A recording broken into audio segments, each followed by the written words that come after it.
அண்ணா, நீங்கள் இந்த கொமெண்ட் படிப்பீங்களோ தெரியல. உங்ககிட்ட ஒன்று கேட்கணும். ஏன் உங்களை பார்த்தா சில பேருக்கு பொறாம தன்னால் வருது. பொறாம ஏன் வாரேன்டா, தங்க மேல் நம்பிக்கை இல்லாத ஆட்கள் தான் பொறாம வருது. பட்டு இப்போ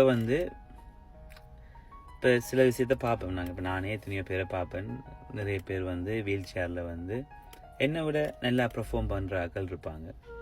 என்னை விட நல்லா வீல் சேர் ஓடக்கூடிய ஆட்கள் இருப்பாங்க. என்னை விட ஸ்டைலாக இருப்பாங்க. என்னை விட அப்போ நான் கம்பேர் பண்ணி பார்க்குறேன் என்னையும் அவங்களையும். ஆனால் கம்பேர் பண்ணும் பொழுது அவங்கள்ட்ட இருக்க விஷயத்தை நான் ஏற்றுக்கொண்டு நான் அப்படி அதில் இம்ப்ரூவ் பண்ணணும்னு தானே நெப்பனே ஒழிய அவங்களுக்கு அது இருக்குதுன்னு சொல்லி கவலைப்பட மாட்டேன்.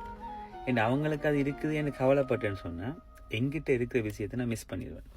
ஸோ மெட்டாக்கள் ஏன் என்னை பார்த்து போகிறேன் என்னன்னு சொன்னால், ஒன்று சில பேருக்கு நான் என்னை பார்த்தா திமிராக தெரியும். இன்னொன்று வீல் சேரில் இருந்துட்டு எவ்வளோ சந்தோஷமாக இருக்கிறான் என்ற ஒரு கடுப்பு வரும். சில ஆட்களுக்கு எங்களால் நடக்க முடியுது, எங்களால் எல்லாம் செய்ய முடியுது, ஆனால் எங்கள்கிட்ட சந்தோஷம் இல்லையே என்று யோசிப்பினோம். அதில் கொஞ்சம் வைத்தறிச்சலில் இவர் ஷோ ஆஃப் பண்ணுறார், இவர் பணம் இருக்குன்னு காட்டுறார், இவர் அப்படி இப்படின்னு சில வார்த்தையில் விடுறது. அது எல்லாமே ஒரு இன்ஃபீரியாரிட்டி கம்ப்ளெக்ஸ். தங்களுக்குள்ள இருக்கிற தாழ்வு மனப்பான்மையை எப்படி வெளியில் கொண்டு வரன்னு தெரியாமல் ஒன்றை பார்க்கும்போது சொல்கிறது. அதாவது எப்பயுமே மெட்டாக்குன்னு இருக்கிற விஷயத்தை நீங்கள் அப்சர்வ் பண்ணலாம், ஆனால் அது அவைக்கு இருக்கும்பொழுது அவை கலகு. அது எங்களுக்குன்னு இருக்கிறது எங்களுக்கு தெரிகிறது இல்லை, என்ன மெட்டாக்களை கூட பார்க்கும்பொழுது. அதுதான் சொல்கிற தன்னம்பிக்கைன்னு சொல்லி.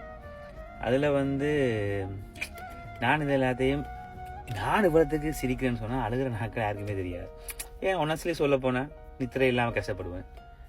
காலம் இரவெல்லாம் குளுசை போட்டு கொண்டு தான் என்னை வேலையை நான் பார்க்கணும். காலம் இரவு குளுசை போடாட்டி என்னால் நித்திரை வராது, கால் நோவும் இடுப்பு நோவும் இவ்வளோ கஷ்டங்கள் எனக்கு இருக்குது. ஆனால் அந்த கஷ்டங்களை நான் சொல்லாத காரணம் பிகாஸ் எந்த பார்க்குறாக்கள் என் மேலே சிம்பத்தியோ என்னை பார்த்து பெரிதாப்படுறது எனக்கு விருப்பம் இல்லை. பொறாப்பட்ட எனக்கு பிரச்சனை இல்லை. ஏன்டா அட்லீஸ்ட் நான் செய்கிற விஷயம் நல்லா இருக்குன்றதால எனக்கு ஓகே.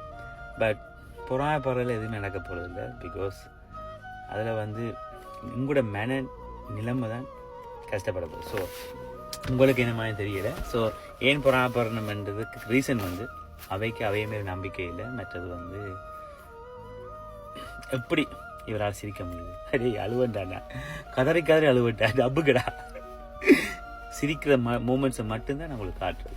அழுகிற மூமெண்ட் எனக்கும் என்னை புரிந்தவர்களுக்கு மட்டுமே தெரியும், எல்லாருக்கும் தெரியாது.